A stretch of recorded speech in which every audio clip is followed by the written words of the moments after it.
तो दोस्तों कैसे हैं आप सब। आज जो हम टाइप डिस्कस करने वाले हैं वो है दोस्तों क्षेत्रफल पर आधारित प्रश्न। तो दोस्तों इसमें क्षेत्रफल पर आधारित प्रश्न में दो टाइप मेनली बनते हैं, एक तो क्षेत्रफल पे बेस्ड और दूसरा आयतन पे बेस्ड। ठीक है दोस्तों। तो क्षेत्रफल जो होता है आप जानते होंगे, क्षेत्रफल जो होता है वो होता है द्विविमीय आकृतियों का। ठीक है दोस्तों। तो देखिए जैसे थोड़ा समझ लेते हैं पहले। क्षेत्रफल जो होता है, क्षेत्रफल द्विविमीय आकृतियों का होता है, द्विविमीय आकृतियों का। ठीक है दोस्तों। जबकि जो आयतन होता है, आयतन के लिए जो आकृति होती है वो होती है त्रिविमीय। आपने ये 9th और 10th क्लास में द्विविमीय और त्रिविमीय पढ़ा होगा। द्विविमीय का मतलब होता है जो एक्स और वाई एक्सिस पे रखी जाती है, एक्स और वाई एक्सिस पे देखी जा सकती है। जबकि त्रिविमीय का मतलब होता है जिसके लिए एक्स वाई के साथ जेड एक्सिस भी हमें चाहिए होता है। इसे 3D भी कहते हैं अंग्रेजी में, 3 डायमेंशन, और अंग्रेजी में द्विविमीय को कहते हैं 2D। तो जो द्विमीय आकृति होती है उसे 2D कहते हैं और त्रिविमीय को कहते हैं 3D। तो दोस्तों क्षेत्रफल में हमें बस इतना याद रखना है कि क्षेत्रफल में हमें मेनली दो भुजाएं दी हुई रहती हैं। और या तो आपको पता है अगर आयत की बात होगी तो आयत में दो भुजाएं होती हैं, लंबाई और चौड़ाई। जबकि अगर ये वर्ग होगा तो वर्ग में केवल एक ही भुजाएं चार होती हैं, लेकिन आपको पता है वर्ग क्योंकि चारों भुजाएं क्या होती हैं, ईच साइड इज इक्वल, मतलब चारों भुजाएं क्या होती हैं, बराबर होती हैं। इसलिए किसी भी भुजा को दो बार बढ़ा देंगे तो इसका क्या होता है, क्षेत्रफल में परिवर्तन निकल आता है। कुल मिला के कहने का मतलब इतना है दोस्तों, क्षेत्रफल में हमारे पास दो बार जो होता है प्रतिशत बढ़ता है, कुल दो बार प्रतिशत का मान बढ़ता है, क्योंकि भुजाएं कितनी होती हैं, दो होती हैं, कुल दो बार प्रतिशत बढ़ता है। जबकि आयतन में कुल 3 बार प्रतिशत बढ़ता है, 3 बार प्रतिशत। देखिए दोस्तों जैसे जैसे क्वेश्चन बनेगा, जैसे जैसे फिगर आएंगे उसके अकॉर्डिंग हम इसको समझते हुए चलेंगे। तो मैं बढ़ता हूँ अपने पहले क्वेश्चन की ओर। तो दोस्तों पहला क्वेश्चन कुछ इस प्रकार है कि एक आयत की लंबाई 5% बढ़ाई गई व चौड़ाई 10% बढ़ाई गई। तो दोस्तों यहाँ तक अगर आपको समझ में आता है कि आयत की लंबाई है और आयत में क्या होती है, चौड़ाई होती है, लंबाई और चौड़ाई में भुजाएं दी हुई होती हैं, तो आपसे लंबाई कहा गया कि 5% बढ़ाई गई। तो दोस्तों मैं डायरेक्ट लिखूंगा, हालांकि पहले क्वेश्चन में मैं लिखना पसंद करूंगा कि 5% बराबर 5% का भिन्न रूप होता है 1/20। तो आप कहेंगे जो भुजा में वृद्धि हुई वो होगी 20 से 21। ठीक है दोस्तों। अगली बार चौड़ाई को कितना प्रतिशत बढ़ा दिया गया, तो हमने कहा चौड़ाई का मतलब होता है ब्रेथ, और ब्रेथ 10% बढ़ाई गई है। तो 10% का जो फ्रैक्शन होता है वो होता है 1/10। इसको भी बढ़ाया गया है तो 10 से इसको मैं क्या लिख सकता हूँ, 11 लिख सकता हूँ। ठीक है दोस्तों। तो मैं कहूँगा कुल परिवर्तन कितने का है, तो हम कहेंगे कुल परिवर्तन 20.200, 11 कम 11 की एक हाथ से लेकर 11 दूनी 22 और 1 23। तो दोस्तों हम कहेंगे कुल परिवर्तन। तो देखिए दोस्तों पहले क्षेत्रफल कितना था, 200 सेंटीमीटर स्क्वायर कह सकते हैं इसे, और बाद में कितना हो गया, बढ़ के 231। तो दोस्तों इसमें कुल कितने का चेंज आया, तो आप देखेंगे इसमें जो आपके क्षेत्रफल में 31 का चेंज आया है। और किस पे आया है, 31 बड़ा है, और जाहिर सी बात है आपको बढ़ता हुआ किस पे दिख रहा है, 200 पे बड़ा है। और इनटू प्रतिशत रूप निकालने के लिए किससे 100 कर देते हैं, 100 से गुणा कर देते हैं। तो जब इसे सॉल्व करेंगे तो आएगा 15.5%। ठीक है दोस्तों। तो इसके अकॉर्डिंग ऑप्शन ए क्या हो जाएगा, आपका करेक्ट हो जाएगा। बढ़ते हैं दोस्तों नेक्स्ट क्वेश्चन की तरफ। दोस्तों सेकंड क्वेश्चन में आपको दिया है कि आयताकार खेत की लंबाई 20% बढ़ाई गई जबकि चौड़ाई 10% घटाई गई। दोस्तों पिछले क्वेश्चन में आपको दोनों भुजाएं प्रतिशत रूप में बढ़ी हुई दिखाई गई थी, मतलब बढ़ी हुई बताई गई थी, क्योंकि एक बार 5% बढ़ा था और अगली बार 10% बढ़ा था। लेकिन इस क्वेश्चन में आयताकार खेत की लंबाई 20% बढ़ाई गई है। तो मैं डायरेक्ट लिखना पसंद करूंगा। लंबाई जो है आपकी 20% बढ़ाने का मतलब 5 से 6 होता है, क्योंकि 20% का जो फ्रैक्शन मतलब भिन्न रूप होता है वो 1/5 होता है। तो आप कहेंगे इसको 5 से कितना कर दिया गया, 6 कर दिया गया। जबकि अगर मैं बात करूंगा चौड़ाई की, तो ये ब्रेथ जो है आपका 10% घटाई गई। तो आप कहेंगे पहले 10 था तो अब 10 से घट के कितना हो चुका है, 9 रह चुका है। तो हम कहेंगे पहले क्षेत्रफल कितना था, तो कहेंगे आप 10 पंजे 50 था, और अब जो क्षेत्रफल है वो कितना हो चुका है, 9 छक्के 54। तो आप कहेंगे इसमें कुल परिवर्तन 4 का आया है, या 4 की वृद्धि हुई है। और किस पे वृद्धि हुई है, तो दोस्तों 50 पे बढ़ा है, क्योंकि 54 पे अगर होगा तो ये घटेगा। ठीक है दोस्तों। अगर हम कहेंगे बाद मतलब बाद की तुलना में पहला क्षेत्रफल कितने प्रतिशत है, तो आप कहेंगे 54 की तुलना में कितना कम है ये, 50 आपका आप कहेंगे 54 की तुलना में 4 कम है, और किस पे कम है तो 54 पे कम है। अतः दोस्तों जो कम अगर होगा तो 54 पे होगा, और वृद्धि अगर होगी तो वो 50 पे होगी। तो हमने कहा 4 की वृद्धि हुई है और दोस्तों किस पे हुई है, 50 पे हुई है। प्रतिशत निकालने के लिए गुणा 100 करते हैं, तो यहाँ से जब आप इसे काटेंगे तो ये 4 दूनी 8% आपका क्या आ जाएगा, यहाँ से आंसर आ जाएगा, जो कि ऑप्शन कौन सा है आपका, ऑप्शन सी जो है करेक्ट आंसर है दोस्तों। ठीक है दोस्तों, बढ़ते हैं नेक्स्ट क्वेश्चन की तरफ। दोस्तों तीसरा क्वेश्चन, किसी त्रिभुज का आधार और ऊंचाई क्रमशः 8% और 12% बढ़ाई गई और उसके क्षेत्रफल में कह रहा है कितने प्रतिशत की वृद्धि होगी। तो दोस्तों अगर आपको त्रिभुज के क्षेत्रफल का फॉर्मूला पता है, मैंने आपसे कहा है अगर आपको ज़्यादा दिमाग नहीं खपाना है तो आप सीधे सीधे याद कर सकते हैं कि जो क्षेत्रफल होता है उसमें प्रतिशत वैल्यू 2 बार बढ़ती हैं। तो देखिए दोस्तों, आधार और ऊंचाई 8% और 12% बढ़ाई गई है, तो हम कहेंगे त्रिभुज का जो क्षेत्रफल होता है वो होता है हाफ इंटू आधार गुणा ऊंचाई। ठीक है दोस्तों, इसका मतलब एक बार इसमें आधार को बढ़ाया गया और दूसरी बार में किसको बढ़ाया जाता है, ऊंचाई को बढ़ाया जाता है। ठीक है दोस्तों, तो हम कहेंगे जब हमने आधार बढ़ाया तो आधार के लिए आप फ्रैक्शन देखेंगे तो 8% दिया हुआ है। तो अगर दोस्तों आपको 8% का फ्रैक्शन याद है तो आप कह सकेंगे सीधा सीधा ये कितना हो चुका है, 25 से दोस्तों कितना हो चुका है, बड़ा हुआ है इसलिए 25 से कितना हो जाएगा दोस्तों, 27 हो जाएगा। ठीक है दोस्तों, वहीं पे अगर मैं कहता हूँ 12%, तो 12% का फ्रैक्शन कितना होता है दोस्तों, तो आप फिर से कहेंगे 12% का जो फ्रैक्शन होता है वो होता है 25 से 28। ओके दोस्तों, तो जब आप इसे मल्टीप्लाई करेंगे तो दोस्तों ये हो जाएगा आपका 25 इंटू 25, मतलब 25 का वर्ग जो होता है वो कितना होता है, 625।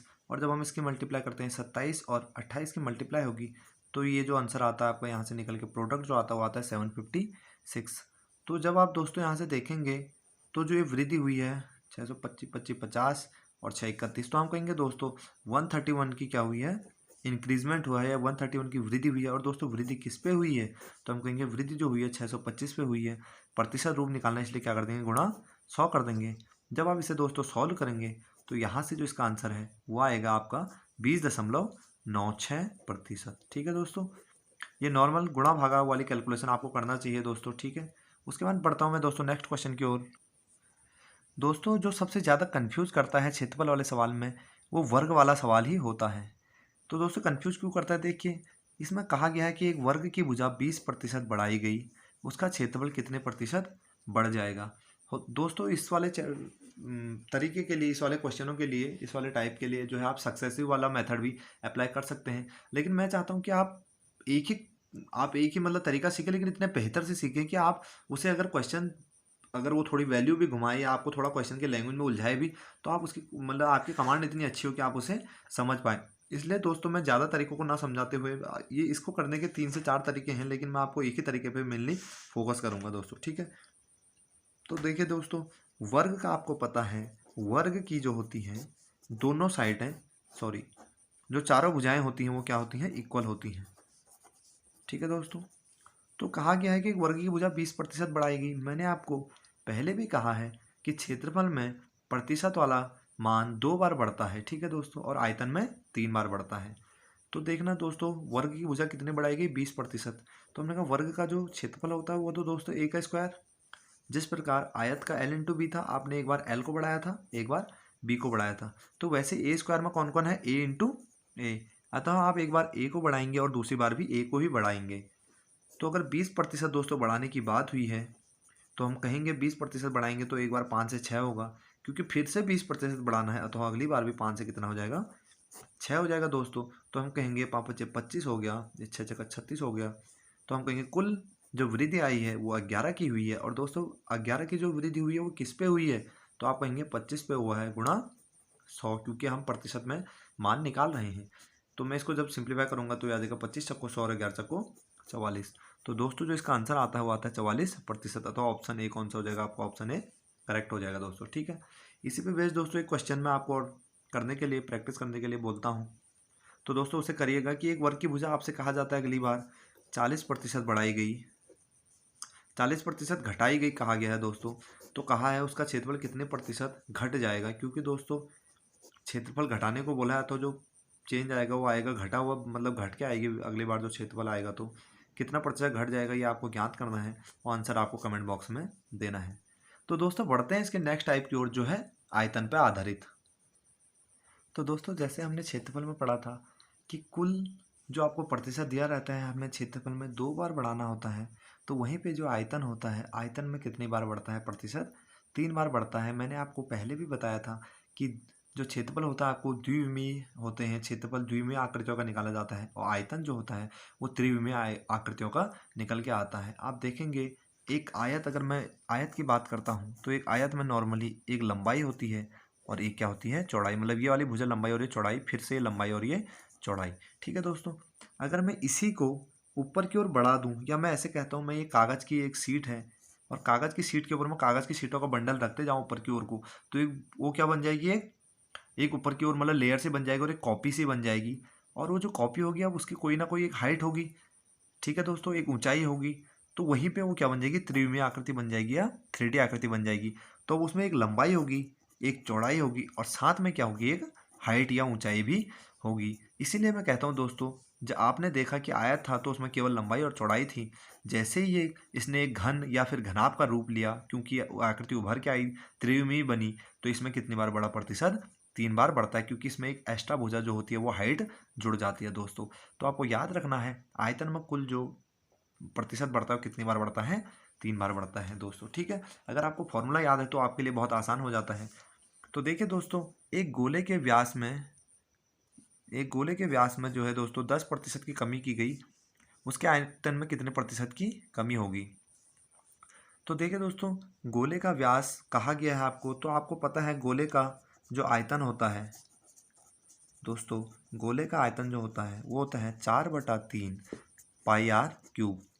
तो दोस्तों गोले का आयतन होता है 4/3 पाई आर क्यूब। आपको यहाँ से अगर आप फॉर्मूला आप इससे समझना नहीं चाहते 2 बार 3 बार, तो आप देख सकते हैं डायरेक्ट टू डायरेक्ट रेडियस कितनी बार बढ़ा है? रेडियस की पावर कितनी होती है? 3। मैंने आपको वर्ग में बताया था, जिस प्रकार वर्ग की भुजा a² होती है तो उसका मतलब होता है भुजा ए 2 बार बढ़ी। उसी प्रकार यहाँ पे रेडियस है तो रेडियस कितनी बार बढ़ेगी? 3 बार बढ़ेगी, क्योंकि पावर में कितना है? 3 है। अब दोस्तों यहाँ पे व्यास और त्रिज्या को लेके थोड़ी कन्फ्यूजन होती है, तो मैं उससे पहले सबसे पहले दूर कर देता हूँ। तो दोस्तों व्यास और त्रिज्या, इस बात का दोस्तों याद रखना, जिस अनुपात में व्यास बढ़ेगा उसी अनुपात में क्या बढ़ेगी? त्रिज्या भी बढ़ेगी। क्योंकि व्यास जो होता है त्रिज्या का कितना होता है? व्यास त्रिज्या का दोगुना होता है।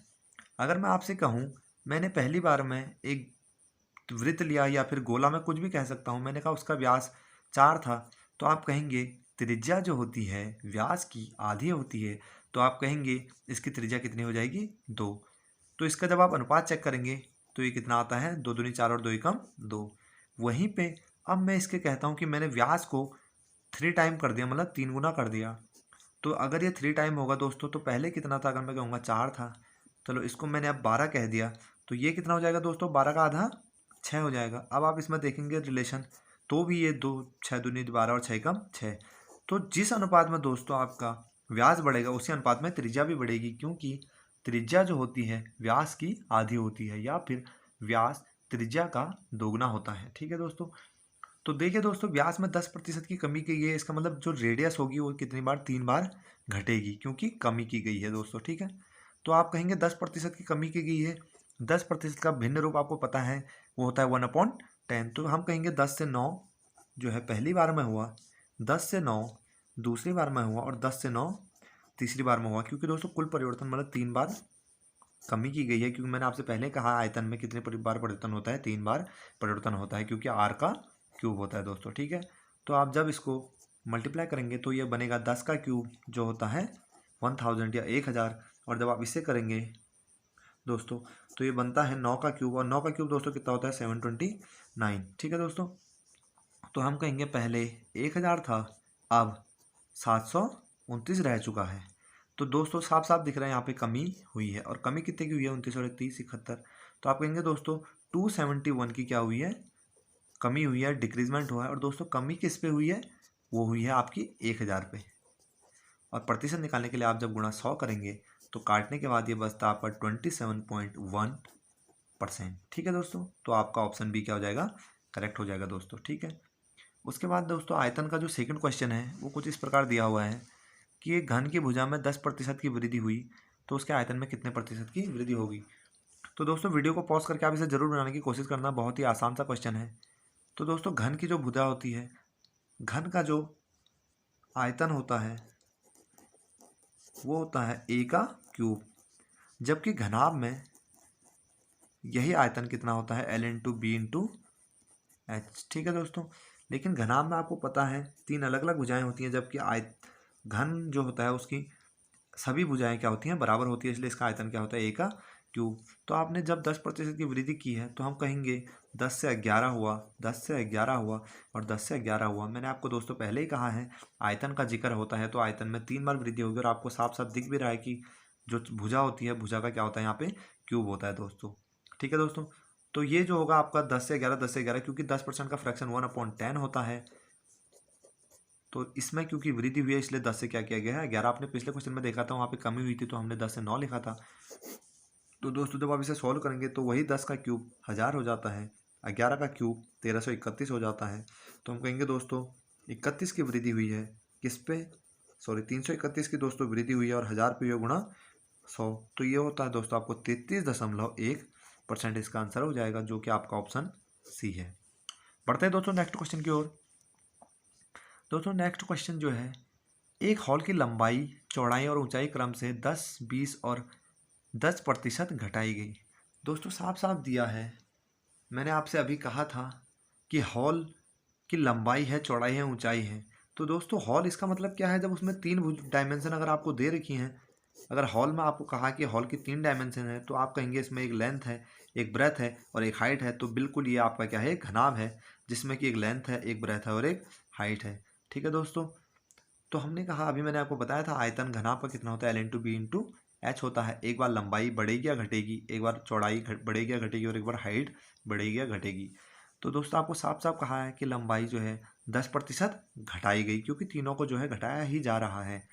तो आप कह सकते हैं कि घटाई गई का मतलब होता है 10 से 9 करना। उसके बाद 20% को मैं कह सकता हूँ घटा के 5 से 4 करना। दोस्तों अभी आप समझ पा रहे होंगे कि मैं डायरेक्ट कैसे लिख रहा हूँ। तो 20% का जो फ्रैक्शन होता है वो होता है 1/5, और क्योंकि कमी हो रही है तो 1/5 को क्या लिखा जाएगा, ऊपर एक घटा के 5 में से 4 लिखा जाएगा। ठीक है, इसी प्रकार 10% तीसरी भुजा को भी घटाया गया है, तो ये हो जाएगा आपका 10 से 9। जब आप इसे सॉल्व करेंगे दोस्तों तो ये हो जाएगा 10 पंजे 500 हो जाएगा, और ये हो जाएगा 9 9 8, तो हो जाएगा दोस्तों 324। ठीक है दोस्तों, अब आप देखना इसमें कितने की कमी हो रही है। तो दोस्तों 24, 36, उसके बाद 70, 76 और ये कितना 176। ये कमी किस पे हो रही है दोस्तों, 500 पे गुणा 100। जब आप इसे सॉल्व करेंगे तो यहाँ आता है 5 तिया 15, 26, 5 पच्चे 25, उसके बाद 2 5 पच्चे 25 और 5 दूनी 10। तो दोस्तों यहाँ पे आपने देखा पहले 500 था, अब 324 हो गया, मतलब जाहिर सी बात है कितने की क्या हो रही है, 35.2% की क्या हो रही है, सॉरी 35.2% की क्या हो रही है, कमी हो रही है। तो आपका इसके अकॉर्डिंग कौन सा आंसर सही हो जाएगा, 2% की। क्योंकि दोस्तों ऑप्शन कभी कभी ऐसे भी बन जाते हैं, आपने जल्दीबाजी में हड़बड़ाहट में इतना मेहनत करने के बाद ये वाला आंसर गलत नहीं करना है। तो आप देखेंगे 35.2 की वृद्धि भी है, अगर ये ऑप्शन ए रहता तो आप जल्दीबाजी में इसको राइट भी कर सकते थे। ठीक है दोस्तों, तो आपको किस पे लगाना, 35.2% की कमी। ठीक है दोस्तों, तो दोस्तों यह है लास्ट क्वेश्चन, और ये सबसे ज़्यादा कन्फ्यूजिंग क्वेश्चन है दोस्तों इस चैप्टर का। आपको कहा गया है एक बेलन की त्रिज्या 5% बढ़ाई गई। तो दोस्तों मैं इसको आपको होमवर्क दूंगा, इससे पहले मैं थोड़ा सा इसको समझा देता हूँ। त्रिज्या 5% बढ़ाई गई और ऊंचाई 10% बढ़ाई गई। तो अगर बेलन का जो आपको आयतन पता है तो होता है πr²h। आपको पता है वो दोस्तों त्रिज्या साफ साफ 2 बार बढ़ रही है, जबकि ऊंचाई केवल एक बार बढ़ती हुई दिख रही है, ऊंचाई की पावर में 1 दिख रहा है। तो आप कहेंगे त्रिज्या को 5% बढ़ाया गया तो 20 से 21 हुई, फिर से क्योंकि 2 बार बढ़ी है त्रिज्या इसलिए 20 से 21 हुई, और ऊंचाई 10% बढ़ी है तो हाइट कितनी हो जाएगी, 10 से 11। दोस्तों इसको सॉल्व करके आप फाइनल आंसर निकाल के कमेंट बॉक्स में आंसर जरूर देना। दोस्तों बढ़ते हैं इसके नेक्स्ट टाइप की ओर, परसेंटेज के। दोस्तों जो नेक्स्ट टाइप है उसका नाम है जनसंख्या पर आधारित प्रश्न। ये क्वेश्चन भी कई बार आपके क्लर्क या ट्रेडमैन या फिर जीडी के एग्जाम में देखने को मिल जाते हैं। तो जनसंख्या में जो है आपके मेनली 2 टाइप के क्वेश्चन बनते हैं। तो दोनों टाइप के मैं आपको 2-2 क्वेश्चन कराऊंगा, और मेरे ख्याल से इनफ होना चाहिए, आपको अच्छे से समझ में आएगा। तो दोस्तों इसे क्वेश्चन बनते कैसे हैं उसके लिए थोड़ा हम पहले समझ लेते हैं। तो दोस्तों जनसंख्या से आपको दो टाइप के ये सवाल मेनली देता है। और कैसे देता है दोस्तों, एक बार तो आपको मैं कहता हूँ आज शहर की आपके या आपके गांव की कुछ जनसंख्या है। आपको इसका मतलब जो वर्तमान वर्तमान का मतलब जानते हैं, वर्तमान का मतलब होता है करंट। जो आज की जो जनसंख्या है वर्तमान, करंट का मतलब बिजली वाला करंट नहीं दोस्तों, आज मतलब जो आज चल रहा है, जो आज है। तो दोस्तों जो वर्तमान जनसंख्या है अगर वो दी है और आपसे भविष्य वाली जनसंख्या मतलब कि आपको कुछ दर प्रतिशत से इसमें वृद्धि दे देगा कि इतने दर प्रतिशत से इसमें वृद्धि हो रही है, तो आपको भविष्य वाली जनसंख्या पूछेगा। इस पर बेस्ड क्वेश्चन जब हम करेंगे दोस्तों तो आप आराम से समझ पाएंगे। तो मैंने कहा दोस्तों अगर वर्तमान जनसंख्या दी है और भविष्य की जनसंख्या पूछेगा कुछ प्रतिशत फ्रैक्शन देके, तो आप क्या करेंगे, आप वर्तमान जनसंख्या में उतने प्रतिशत वृद्धि करते हुए चलेंगे। जैसे दोस्तों मैं कहता हूँ वर्तमान जनसंख्या आज की हमें कुछ हज़ार दे रखी है या फिर 10,000 दे रखी है और इसमें 20% वार्षिक वृद्धि हो रही है। तो आपको दोस्तों 20% वार्षिक वृद्धि हो रही है और 3 वर्ष बाद मुझे जनसंख्या पूछी जा रही है। ठीक है दोस्तों, 3 वर्ष बाद की जनसंख्या पूछी जा रही है। तो दोस्तों साफ साफ दिख रहा है कि वर्तमान जनसंख्या दी है और पूछी कौन सी है, 3 वर्ष बाद की। तो इसका मतलब वर्तमान पे कैलकुलेशन होगी और उसको हम फिर आंसर कौन सा निकालेंगे, भविष्य वाली जनसंख्या निकाल देंगे। तो 20% का दोस्तों जो फ्रैक्शन होता है वो आपको पता होगा 1/5 होता है। अब दोस्तों जब जब जनसंख्या में वृद्धि होगी तो ये 5 से बढ़ के 6 हो जाएगा और अपॉन में बेस वाला 5 रह जाएगा।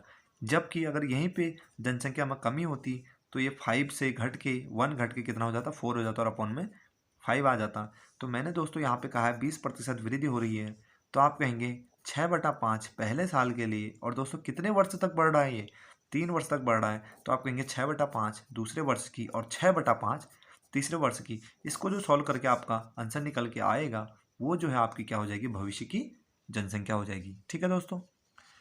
और दोस्तों जो इसका सेकंड टाइप बनता है वो आपसे कहता है कि एक गांव की जनसंख्या ज्ञात करिए। एक गांव की जनसंख्या ज्ञात करिए यदि 10% या 20% वृद्धि के बाद 3 वर्ष बाद जनसंख्या इतनी है। मतलब दोस्तों 20% की दर से 3 साल तक वो जनसंख्या बढ़ी है और अब जनसंख्या कुछ हो गई है। इसका मतलब आपको 3 साल बाद वाली जनसंख्या दी है और आपको कौन सी जनसंख्या ज्ञात करनी है, जो 3 साल पहले थी। ठीक है दोस्तों। तो इसका मतलब आपको आज की दी है और पिछली ज्ञात करनी है। तो दोस्तों मैं कहूँगा माना जो पहले की जनसंख्या थी अगर वो x थी तो इसमें 20% की आपकी बार मान लेते हैं दोस्तों, 20% की कमी हुई है। तो आप जानते हैं ना 20% का जो भिन्न रूप होता है वो होता है 1/5। तो आप कहेंगे कमी हुई है तो 5 से 1 घट के कितने रह गई अब जनसंख्या, 4 रह गई है। इसमें दोस्तों आपको कंफ्यूज नहीं होना है आपको प्रतिशत कमी या वृद्धि में, क्योंकि मैंने ऐसे भी कराया कि 5 में से 1 घटता है तो 5 से 4 रह जाता है। तो दोस्तों ये उसी का रूप है, क्योंकि आपसे कहा जा रहा है 20% घटना। तो दोस्तों आप जानते हैं कोई भी संख्या 20% घटती है अपना मतलब अगर वो 100 थी तो आप आराम से समझ गए होंगे कि 100 का 20% कितना होता है, 20 ही होता है। और 100 में 20 घटने के बाद वो कितना रह गई, 80 रह गई। तो दोस्तों क्या अब मैं आपसे पूछता हूँ कि वो संख्या अपना कितना रह गई, तो आप कहेंगे 80 रह गई। और किस पे रह गई, 100 पे, क्योंकि पहले कितनी थी 100। तो आप जब इसे काटेंगे तो कितना आता है, 4/5 ही आता है दोस्तों। तो इसी प्रकार दोस्तों इसमें कहा गया कि 20% घट रही है तो आप कहेंगे 20% को मैं लिख सकता हूँ 4/5, क्योंकि 3 साल तक घटी है 4/5 और 4/5 3 साल कमी होने के बाद जो जनसंख्या है वो आपको यहाँ पे गिवन है। तो आप जब इसे यहाँ से सॉल्व करेंगे क्रॉस मल्टीप्लाई करके तो आपकी क्या आ जाएगी, 3 वर्ष पहले की पॉपुलेशन आ जाएगी। उम्मीद करता हूँ दोस्तों आपको समझ में आया होगा और क्वेश्चन से आपका बहुत अच्छे से क्लियर हो जाएगा। बढ़ते हैं दोस्तों क्वेश्चन की ओर। तो दोस्तों जनसंख्या पर आधारित जो है आपका पहला क्वेश्चन दिया हुआ है, किसी नगर की जनसंख्या 10% वार्षिक दर से बढ़ रही है। आपको दोस्तों दर दी हुई है। यदि कह रहा वहाँ की वर्तमान जनसंख्या 10,000 है तो 3 वर्ष बाद नगर की जनसंख्या ज्ञात कीजिए। तो दोस्तों इसका मतलब आपको वर्तमान जनसंख्या दी है, आज की जो है करंट पॉपुलेशन दी हुई है और वो कितनी है, 10,000। तो हम कहेंगे 10,000 आज की क्या है, जनसंख्या है। और इसमें कितने प्रतिशत वार्षिक वृद्धि हो रही है दोस्तों, तो हम कहेंगे 10% जो है वार्षिक वृद्धि हो रही है। तो आपको 10% को फ्रैक्शन या भिन्न के रूप में लिखना आता है, तो इसका भिन्न का रूप क्या होता है, 1/10।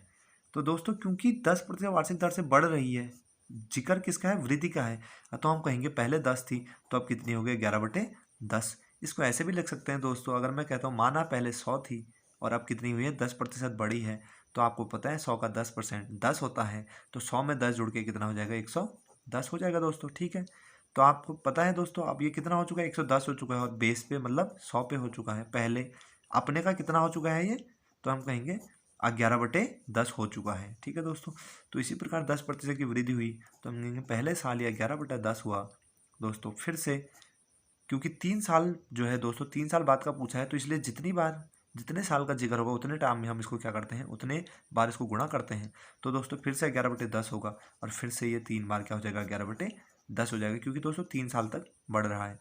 दोस्तों जब आप इसे सिंप्लीफाई करेंगे तो नीचे आप 1 2 3 और 1 2 3 0 कैंसिल हो जाएंगे। दोस्तों अगर आपको पता है 11 का वर्ग, तो 10 ये वाला गुणा 11 का वर्ग जो होता है दोस्तों ये होता है 1331, तो ये हो जाएगा दोस्तों आपका 13,310। तो पूछा था दोस्तों 3 वर्ष बाद नगर की जनसंख्या ज्ञात कीजिए। तो दोस्तों पहले जो थी 3 वर्ष पहले वो कितनी थी 10,000 थी, और आज जो है या फिर मतलब वर्तमान में अगर 10,000 है तो 3 साल बाद कितनी हो जाएगी 13,310। दोस्तों कभी कभी यह भी पूछ सकता है कि 3 वर्ष बाद नगर की जनसंख्या में कितनी वृद्धि हुई, तो दोस्तों उसमें आपको आंसर 13,310 नहीं करना है, क्योंकि दोस्तों उसमें केवल वृद्धि पूछी है। तो आप कहेंगे 13,310 आज है, तो इसका मतलब 3 वर्ष पहले कितनी रही होगी दोस्तों, तो आप 13,310 वर्तमान में है और 10,000 पहले थी, तो आप कहेंगे इनका जो अंतर होगा 3310, उसकी क्या हुई होगी कुल वृद्धि हुई होगी। ठीक है दोस्तों, नेक्स्ट क्वेश्चन की ओर बढ़ते हैं। दोस्तों इसमें दिया हुआ है एक गाँव की वर्तमान आबादी 40,000 है। ठीक है दोस्तों, तो यदि आबादी 5% वार्षिक दर से घटती है तो 2 वर्ष बाद जनसंख्या ज्ञात कीजिए। बहुत आसान सवाल है दोस्तों। दोस्तों आपको कहा कि वर्तमान आबादी, आपको दोस्तों वर्तमान आबादी दी हुई है, तो हाँ वर्तमान आबादी दोस्तों आपकी 40,000 है। तो और इसमें कहा कि इसमें 5% वार्षिक दर से घटती है, तो दोस्तों 5% का फ्रैक्शन 1/20 होता है, क्योंकि 5% का फ्रैक्शन 1/20 होता है, और क्योंकि ये क्या हो रही है दोस्तों 5% वार्षिक दर से घटती है, तो मैं इसको कितना लिख सकता हूँ 19/20 लिख सकता हूँ, क्योंकि दोस्तों क्या हो रहा है इसमें कमी हो रही है दोस्तों, इसलिए इसको क्या कर दिया गया ऊपर वाली वैल्यू को घटा दिया गया है। तो दोस्तों ये कुछ ऐसा ही है, मैं अभी आपको हर बार यही कॉन्सेप्ट क्लियर कर रहा हूँ कि अगर पहले माना 100 थी तो 100 में से 5% घटी है, तो 100 का 5% जो होता है दोस्तों वो कितना होता है 5 होता है। तो 100 में से 5% घटी का मतलब 100 में से 5 घटा तो कितना रहा दोस्तों 95 रहा। तो दोस्तों खुद का कितना रह गया ये, तो आप कहेंगे 95/100, और जब आप इसे काटेंगे तो ये आता है 5 से 19 बार और 5 से 20 बार, तो दोस्तों कितना रह गया 19/20।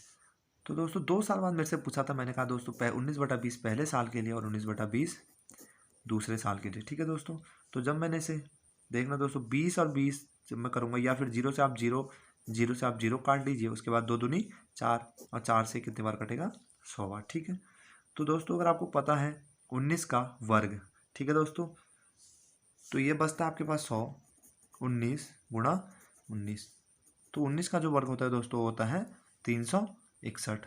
तो 19 का वर्ग जो हो जाएगा आपका 100 गुणा 361 हो जाएगा, तो ये दोस्तों कितना आ जाएगा 36,100 आपका क्या हो जाएगा आंसर हो जाएगा दोस्तों। ठीक है, और अगर बढ़ी हुई जनसंख्या पूछा जाएगा दोस्तों, तो आपको इसमें या सॉरी कम हुई जनसंख्या मतलब जनसंख्या में कितनी कमी हुई पूछा जाएगा दोस्तों, तो पहले वाली जनसंख्या में से वर्तमान की जनसंख्या घटा देनी है। ठीक है दोस्तों, तो आप कहेंगे यहाँ से 3900 की क्या हुई है कमी हो गई है। ठीक है दोस्तों, चलिए बढ़ते हैं नेक्स्ट क्वेश्चन की ओर।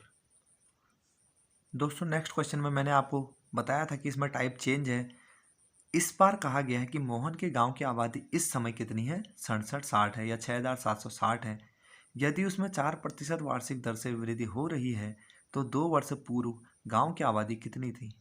तो क्या आपको दोस्तों 2 वर्ष पूर्व की आबादी पता है क्या, तो हमको दोस्तों 2 वर्ष पूर्व की आबादी पता नहीं है, तो हम निकालेंगे दोस्तों। तो मैं कहूँगा मान लेते हैं कि माना 2 वर्ष पूर्व जो वो जनसंख्या थी या आबादी थी, दोस्तों हिंदी का थोड़ा इश्यू है, राइटिंग इतनी अच्छी नहीं बन पाती है, तो उसके लिए मैं माफ़ी चाहूँगा। तो मैंने कहा दोस्तों माना 2 वर्ष पूर्व की आबादी कितनी है x है। तो उसके बाद दोस्तों इसमें 4% वार्षिक दर से क्या हो रही है वृद्धि हो रही है, तो दोस्तों 4% का जो फ्रैक्शन होता है वो 1/25 होता है, क्योंकि वृद्धि हो रही है इसलिए मैं क्या लिख सकता हूँ, 26/25 लिख सकता हूँ। और दोस्तों कितने वर्ष तक हो रही है, तो 2 वर्ष तक हो रही है, तो 26/25 क्या कितनी बार लिखा जाएगा, 2 बार लिखा जाएगा। अभी आपको आराम से मेरे ख्याल से इतना समझ में आ गया होगा। तो दोस्तों पहली जनसंख्या में 2 बार जो कमी हुई, 2 बार जो वृद्धि हुई, उसके बाद जनसंख्या आज कितनी हो चुकी है दोस्तों, तो हम कहेंगे 6760 हो चुकी है। तो यहाँ से दोस्तों आपको क्या करना है, क्रॉस मल्टीप्लाई करनी आपको आती है, तो मैं इसके अपॉन में 1 लिख सकता हूँ। अतः ये जो 26 वाली वैल्यू है इसके अपॉन में जाएगी और 25 वाली वैल्यू सामने 6760 के साथ मल्टीप्लाई हो जाएगी। तो हो जाएगा 6760 इंटू 25 का जो वर्ग होता है वो होता है 625 बटे 26 का जो दोस्तों वर्ग होता है वो कितना होता है, 676। ठीक है दोस्तों, तो ये इससे पूरा 10 टाइम कटता है या 10 बार कटता है, अथवा जो इसका आंसर आएगा वो आएगा 6250। ठीक है दोस्तों, 6250 आपका ऑप्शन नंबर ए जो है इसके अकॉर्डिंग क्या हो जाएगा, करेक्ट हो जाएगा। तो दोस्तों इसका लास्ट क्वेश्चन आप जो है स्क्रीनशॉट ले लीजिए और इसको मतलब वीडियो को पॉज करके आप इसको बनाइएगा और इसका आंसर जो है कमेंट बॉक्स में दीजिएगा। दोस्तों इसके बाद जो है आपका प्रतिशत की जो आपका नेक्स्ट टाइप बचते हैं उसमें है आपका परीक्षा में फेल पास पर आधारित, और उसके बाद चुनाव पर आधारित क्वेश्चन बचते हैं और 2 मिसलिनियस टाइप के क्वेश्चन बनते हैं। तो 3 से 4 टाइप जो है इसमें अभी और बचते हैं प्रतिशत में, उनको अच्छे से एंड करते हुए प्रतिशत आपका बहुत अच्छे से खत्म हो जाएगा। उम्मीद करूंगा कि आपको प्रतिशत बहुत अच्छे से समझ में आ रहा होगा। अपना फीडबैक जरूर कमेंट बॉक्स में पिन करिएगा। मिलते हैं नेक्स्ट वीडियो में, तब तक के लिए जय हिंद जय भारत।